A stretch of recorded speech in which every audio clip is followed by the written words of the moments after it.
재림 성도 여러분, 안녕하십니까? 아직 겨울의 추위가 어깨를 움츠르게 하고 따뜻한 곳을 찾아가게 하는 2월 중순입니다. 오늘 이 안식일에 하나님께서만이 주실 수 있는 쉼과 평안과 여유로움을 경험하는 복된 안식일이 되시기를 기도합니다. 오늘 이 안식일부터 제가 맡은 시간에는 몇 가지 우리가 익숙하게 알고 또 듣고 이해하고 있지만 실제 우리 생활에서 잘 적용하지 못하거나 실천하기 어려운 주제들에 대해 살펴보도록 하겠습니다. 사실 우리가 아는 것보다 실천하는 것이 훨씬 중요하다는 것을 알면서도 막상 실천하기에는 어려운 것들이 많이 있습니다. 오늘은 그 첫 번째로 겸손에 대해 살펴보겠습니다. 일겸사익이라는 한자어가 있습니다. 이 말은 한 번의 겸손함으로 하늘, 땅, 신, 사람으로부터 네 가지 이익을 얻는다는 뜻으로 겸손의 미덕을 강조하는 사자성어입니다. 사실 겸손이라는 용어는 사회에서도 많이 사용되지만 기독교에서 특히 많이 사용하고 있는 용어입니다. 성경에서 겸손이라고 아주 분명하게 언급한 것이 37회 등장하고 유사한 의미로 사용되는 단어들을 합하면 그 사용 횟수는 훨씬 많습니다. 겸손에 대한 사전적 의미를 보면 남을 존중하고 자기를 낮추는 태도를 말한다고 정의하고 있습니다. 즉, 자신의 능력이나 성과를 자랑하지 않고 다른 사람을 높이며 자신의 부족함을 인정하고 공손한 태도로 대하는 마음가짐인 것입니다. 유사어 또는 동의어로는 잘난 체 하지 않고 공손한 데가 있음을 뜻하는 겸허가 있고 또 잘 사용하지는 않는 단어이지만은 자기를 낮추고 남을 높인다는 뜻을 가진 겸공이 있습니다.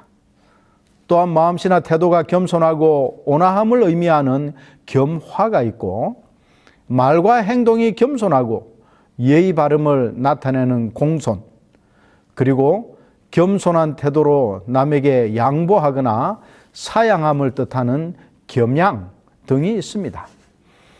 약간씩 뉘앙스가 다른 면이 있지만 겸손과 함께 혼용하여 사용할 수 있는 단어들입니다. 다음으로 살펴볼 것은 성경에서 사용하는 겸손이라는 단어인데 구약 성경의 히브리어로는 아나우라고 합니다. 이 단어가 구약에서는 19번 사용되었습니다. 이 단어는 겸손이라는 뜻 외에도 가난한, 고통받는, 비천한, 유순한, 온유한을 의미합니다. 신약 성경의 헬라어로는 타페이노스인데 신약 성경에서 8번 사용되었고 그 의미는 낮은, 천한, 하찮은, 중요하지 않은, 약한, 가난한 등을 의미합니다. 여기서 우리가 겸손이라는 단어가 가진 그 의미만을 살펴보면 이 겸손이 썩 매력적인 것이 아닌 것으로 여겨질 수 있습니다. 그래서 사람들은 겸손에 대해 오해하고 겸손이라는 것은 나는 아무것도 아니다. 나는 할 수 없다. 나는 보잘것없는 사람이다. 라고 생각하면서 자신을 비천하게 여기는 것으로 이해합니다. 그러나 이러한 개념들은 결코 성경적이지는 않습니다. C.S. 루이스는 겸손은 자신을 낮게 생각하는 것이 아니라 자신을 덜 생각하는 것이다 라고 정의하고 있습니다. 이것은 겸손이란 자기 비하가 아니라 자아의 자리 이동인 것이에요. 즉 중심이 나에게서 하나님으로 옮겨지는 것을 의미하고 있음을 강조하고 있습니다. 여하튼 겸손은 성경에서 가르치는 핵심 덕목 가운데 하나이지만 우리의 삶에서 실천하기란 정말 어렵습니다. 그래서 영국의 법학자인 제이 셀드는 겸손은 모든 사람이 설교하지만 아무도 실천하지 않고 듣는 것으로 만족하는 하나의 미덕이다라고 꼬집었습니다. 여러분들은 스스로 생각하기에 겸손한 사람입니까? 아니면 교만한 사람입니까? 그리고 여러분은 겸손을 매일의 삶에서 실천하고 있습니까? 아니면 이 셀든의 말처럼 그냥 하나의 덕목으로만 여기지만 나와는 거리가 있는 개념으로 생각하고 있습니까? 오늘 안식일에는 이 겸손의 중요성에 대해 다시 한번 생각해 보기를 바라는 마음으로 하나님께서 보시는 위대함의 기준, 겸손이라는 제목으로 함께 은혜를 나누고자 합니다. 먼저 본문의 말씀 베드로전서 5장 5절을 읽어 드리겠습니다. 하나님이 교만한 자를 대적하시되 겸손한 자에게는 은혜를 주시느니라. 이 성경 말씀처럼 겸손에 대한 보상이 사람에게서가 아니라 하나님으로부터 오는 것이기에 영국의 철학자 버하그와는 겸손은 신이 사람에게 내린 최고의 덕이다라고 했고, 조지 무어는 겸손은 하늘의 아름다움을 펼쳐주는 보이지 않는 뿌리이다라고 말했습니다.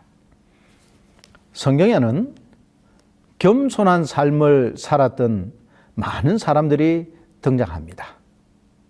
아브라함, 이삭, 모세, 사무엘, 이와 같은 위대한 신앙의 위인들뿐만 아니라 나아만 장군의 집에 포로로 잡혀간 어린 소녀와 같이 이름도 없이 겸손과 섬김의 삶을 살았던 사람들이 있습니다. 그 중에 오늘 살펴볼 위대한 겸손의 삶을 산 사람은 침례 요한입니다. 우리가 아는 대로 침례 요한은 이미 구약에서 예언된 메시아의 길을 예비하러 온 사람이었습니다. 그것이 그의 사명이자 삶의 목적이었어요. 침례 요한이 가르침을 시작했을 때 많은 사람들이 그를 따르며 심지어 그를 예언된 메시아, 이스라엘을 구원할 구원자로 여기기도 했습니다. 어쩌면 이런 상황 속에서 침례 요한이 자신이 진짜 메시아요 이스라엘의 구원자라고 자처했다면 어떻게 되었을까요?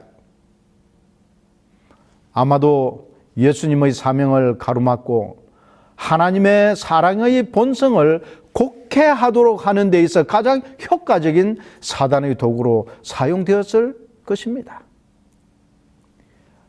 우리가 사극을 보면 가끔 중국 황제의 사신들이 조선에 와서 왕과 대신들을 대하는 장면들을 볼 수 있는데, 그 사신들이나 칙사들의 요구나 태도가 너무 거만하고 어처구니 없는 모습들을 보면서 분개하는 경우가 있습니다. 침례 요한도 어쩌면 아주 거만한 태도를 보이면서 무리한 요구들을 백성들에게 할 수도 있었을 것입니다. 그러나 그는 겸손의 사람이었습니다. 그는 그의 뒤에 등장하실 예수님과 자신을 비교하면서 내 뒤에 오시는 이는 나보다 능력이 많으시니 나는 그의 신을 들기도 감당하지 못하겠노라고 자신을 낮추었습니다. 그는 예수님께 침례를 베풀었지만 그것을 자신이 예수님보다 더 위대한 사람이라고 선전하고 자랑하는 데 사용하지 않았습니다. 우리가 종종 교회 안에서 이런 자랑들을 하면서 자신의 존재를 드러내고자 하는 경우가 종종 있습니다. 내가 성경을 가르치고 침례를 베푼 사람인데 그가 큰 지도자가 되거나 유명인이 되면 저 사람은 내가 성경을 가르치고 침례도 베풀었어 라고 자랑하면서 내가 이런 사람이야 라는 것을 은연중에 드러낼 수도 있습니다. 혹 교사로서 중고등학교 또는 대학교에서 가르친 학생이 큰 지도자가 되거나 유명인이 되면 내가 저 사람을 가르친 선생이야 라고 하면서 자랑하거나 의시될 수도 있습니다. 뭐 이런 것이 잘못된 것은 아니지만은 내가 적어도 그 사람과 동등하게 대접받기를 원하거나 그 사람보다 더 높은 위치에 두고자 하는 동기에서 비롯되었다면 그것은 교만인 것입니다. 침례 요한을 따랐던 많은 사람들이 예수가 등장해서 가르치며 기적을 행하자 이제 침례 요한을 떠나서 예수님을 따라갔습니다. 그 모습을 보고 침례 요한의 제자들이 선생님이 침례도 베풀고 세상 죄를 지고 가는 하나님의 어린 양이라고 소개했던 그 사람 곧 예수에게로 사람들이 다 따라가 버렸습니다. 라고 불평과 원망과 그리고 시기심을 가지고 투덜거렸어요. 그때 이 침례 요한이 나타낸 반응은 참된 겸손이 무엇인지를 분명하게 보여주는 것입니다. 침례 요한의 겸손의 최고점은 다음의 선언에서 나타납니다. 신부를 취하는 자는 신랑이나 서서 신랑의 음성을 듣는 친구가 크게 기뻐하나니 나는 이러한 기쁨이 충만하였노라. 그는 흥하여야 하겠고 나는 쇠하여야 하리라. 요한복음 3장 29절 30절에 있는 말씀입니다. 이 부분에 대해서 본교 성경 주석에서는 다음과 같이 해석해 주고 있습니다. 요한은 자신에게 지정된 역할, 곧 이스라엘에게 영적인 주인이며 선생인 분을 받아들이도록 호소하는 일을 완수했고 그는 그분을 위해 수고했고 이제 그분의 성공하는 모습을 보고 기뻐했다. 그리고 계속해서 확실히 이때 요한이 했던 말보다 더 겸손하고 더 순종적이고 더 무화적인 것은 결코 들어볼 수 없다라고 결론 짓고 있습니다. 진정으로 겸손한 삶의 모본을 직접 보여준 침례 요한이었습니다. 겸손의 삶을 산 사람들은 성경에서뿐만 아니라 역사 속에서도 쉽게 찾아볼 수 있습니다. 기독교 초기의 어거스틴이나 링컨 대통령, 나이팅게일, 슈바이처, 리빙스톤, 테레사 수녀, 그리고 간디 등 그 목록을 기록하자면 꽤나 많은 시간이 필요할지 모르겠습니다. 그러나 성경 속의 인물이든 역사 속에서 언급되는 인물이든 완전한 겸손의 모본을 보여줄 수 있는 사람은 안타깝지만 아무도 없습니다. 인간은 누구나 약점과 죄와 허물과 부족함이 있기 때문에 완전한 모본이 될 수는 없는 것입니다. 겸손에 관해 우리의 가장 완전한 모본은 예수 그리스도이십니다. 예수님은 말만 하시지 않고 직접 그분께서 하신 말씀을 실천함으로 모본을 보여주셨습니다. 요한복음 13장 15절에 보면 내가 너희에게 행한 것 같이 너희도 행하게 하려 하여 본을 보였노라. 그분의 모든 생애의 발자취는 오늘을 살아가는 우리에게 모본이 되시기 위해서라고 말씀하셨습니다. 그러면 이 예수님께서는 우리에게 어떤 겸손의 모본을 보이셨을까요? 첫 번째, 가장 높은 곳에서 가장 낮은 곳으로 내려오셨습니다. 너희 안에 이 마음을 품으라. 곧 그리스도 예수의 마음이니 그는 근본 하나님의 본체시나 하나님과 동등됨을 취할 것으로 여기지 아니하시고 오히려 자기를 비워 종의 형체를 가져 사람들과 같이 되었고 사람의 모양으로 나타나셨으며 자기를 낮추시고 죽기까지 복종하셨으니 곧 십자가에 죽으심이라. 빌립보 2장 5절부터 8절의 말씀입니다. 하늘에서도 가장 높은 하늘 보좌에서부터 가장 낮은 이 세상에서도 더 낮은 무덤까지 내려가신 분이 예수님입니다. 그것도 기꺼이 그렇게 하셨습니다. 강제적이거나 의무감에서가 아닌 자원하는 겸손이었습니다. 예수님의 낮아지심에는 단지 보좌에서 내려오는 것뿐 아니라 하나님께서 사람의 형태를 취하시는 것을 포함하고 있습니다. 그리스도께서는 하늘의 본성에 비하여 열등한 인성을 당신 스스로 취하셨다. 이처럼 나타내 보이신 하나님의 겸비하신 만큼 놀라운 겸손은 다시 찾아볼 수 없다고 가리뽑은 기별 1권 246페이지에 기록하고 있습니다. 따라서 이러한 겸손의 삶을 사신 그리스도의 모본을 따르지 않는 자에 대해 화이트는 이렇게 경고하고 있습니다. 그리스도를 따른다고 공언하면서도 그들의 구속주의 요구에 대하여 겸손하게 순종하지 아니하고 그리스도의 겸손한 제자로서 십자가를 매지 아니하며 말 구유로부터 갈바리까지 그분을 따르지 않은 자들의 형벌은 어떻게 할 것인가? 정언보감 1권 232페이지의 말씀입니다. 두 번째 예수님의 겸손은 섬기는 생애였습니다. 너희 중에 누구든지 어뜸이 되고자 하는 자는 모든 사람의 종이 되어야 하리라.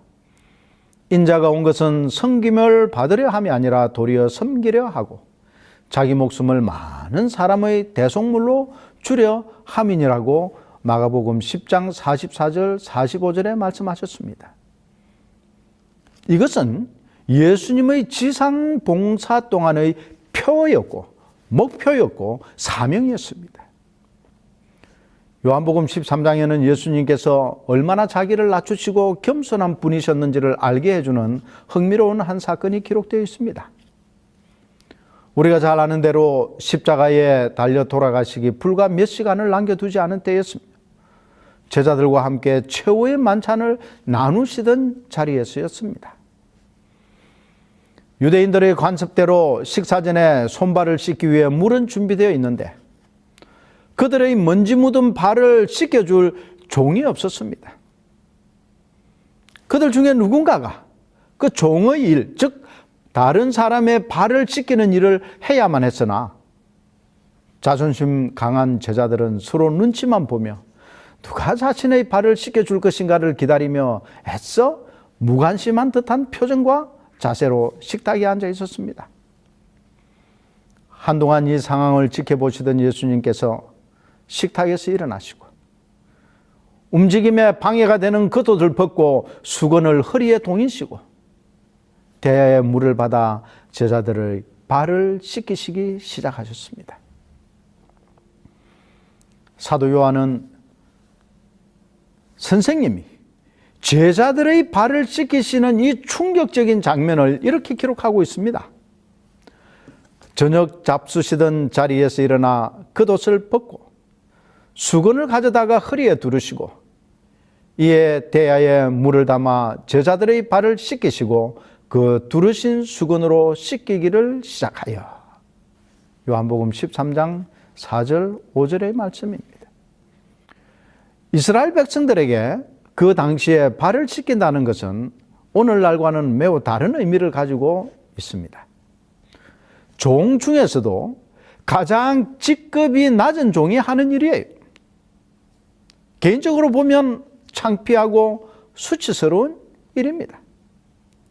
그런 일을 선생이요 랍비요 살아계신 하나님의 아들이 하시니 베드로를 비롯한 제자들의 놀라움이 어떠했을지 우리가 가히 상상해 볼 수 있습니다. 겸손은 우리가 머릿속에만 담고 있는 개념이나 지식이 아닙니다. 우리 매일의 삶 속에서 실천해야 하는 행동 강령인 것입니다. 겸손이 이처럼 실천하기 어려운 일인 만큼 그에 대해 보상 또한 큽니다. 침례 요한은 자기를 온전히 비우고 봉사와 희생의 삶을 살다가 정말 어처구니 없이 젊은 나이에 죽음을 당했지만 그의 삶은 실패한 삶이 아니었습니다. 예수님께서 친히 내가 진실로 너희에게 말하노니 여자가 낳은 자 중에 침례 요한보다 큰 이가 일어남이 없도다라고 마태복음 11장 11절에 선언하심으로써 이 침례 요한을 가장 위대한 사람으로 높이셨습니다. 예수님 또한 가장 낮은 곳에서 가장 천한 일을 거절하지 않으시고 겸손한 삶을 사셨기에 그분의 낮아지심과 그로 인해 하나님께로부터 받은 보상에 대해 성경은 이렇게 기록하고 있습니다. 이러므로 하나님이 그를 지극히 높여 모든 이름 위에 뛰어난 이름을 주사 하늘에 있는 자들과 땅에 있는 자들과 땅 아래에 있는 자들로 모든 무릎을 예수의 이름에 꿇게 하시고 모든 입으로 예수 그리스도를 주라 시인하여 하나님 아버지께 영광을 돌리게 하셨느니라. 빌립보 2장 9절부터 11절의 말씀입니다. 여러분, 이 겸손을 실천하는 사람들에 대한 보상은 결코 잊혀지거나 무관심하게 지나가지 않습니다. 성경을 통해 겸손한 자에게 주시는 하나님의 보상은 참으로 많이 있습니다. 하나님은 겸손한 자를 구원하신다라고 말씀하셨습니다. 겸손한 자는 먹고 배부를 것이며 여호와께서 겸손한 자는 붙드시며 겸손한 자에게 은혜를 베푸시며 겸손과 여호와를 경외함의 보응은 재물과 영광과 생명이며 겸손한 자의 영을 솟게 해주십니다. 그리고 겸손하라, 때가 되면 너희를 높이시리라는 보상의 약속이 많이 기록되어 있습니다. 겸손했더라면 하나님의 나라를 유업으로 얻고 그 나라의 백성으로 영원한 삶을 누렸을 사람들이 겸손함에서 떠나 교만함으로 말미암아 그 귀한 특권을 잃어버린 불쌍한 사람들이 얼마나 많이 있습니까? 왜 걷기와 겸손의 생애가 그처럼 어려운가? 그 이유는 그리스도인으로 공언하는 자들이 세상에 대하여 죽지 않았기 때문이다. 사실상 우리는 죽으면 살기가 쉽다. 그러나 많은 사람들은 애굽의 파와 마늘을 그리워하고 있다. 그들은 할 수 있는 대로 세상 사람들처럼 옷을 입고 행동하고자 하는 마음을 가지고 있으면서도 하늘에 가고 싶어 한다. 교회정언 1권 131페이지의 말씀입니다. 우리는 이 세상과 하늘을 안타깝지만 동시에 가질 수 없다는 사실을 잊지 않기를 간절히 바랍니다. 우리가 이 세상에 살지만 하늘 시민으로 살아야 합니다. 우리의 발은 이 세상을 밟고 다니지만 하늘 가는 순례길의 순례자임을 잊지 말아야 합니다. 눈에 보이지 않는 빛과 권세를 가진 천사들은 겸손하고 온유하며 낮은 자들과 함께 일할 것이라는 정언의 말씀을 우리의 마음속에 새기며 겸손을 실천하는 하나님의 남은 백성으로 살아가기를 주의 이름으로 축원하며 오늘 말씀을 줄이겠습니다. 기도하시겠습니다. 사랑과 자비가 많으신 우리 아버지 하나님, 참으로 감사합니다. 우리에게 친히 겸손과 낮아짐의 모본을 보이신 그 예수님을 인하여 감사합니다. 우리 또한 주님께서 걸어가신 겸손한 삶을 살 수 있도록 믿음과 힘과 용기를 허락해 주시옵소서. 하나님의 은혜가 우리 모든 성도들의 심령 속에 함께 하셔서 겸손함을 통하여 하나님을 뵐 수 있는 축복을 누릴 수 있게 도와 주시옵소서. 예수님 이름으로 감사하며 간절히 기도드리옵나이다. 아멘.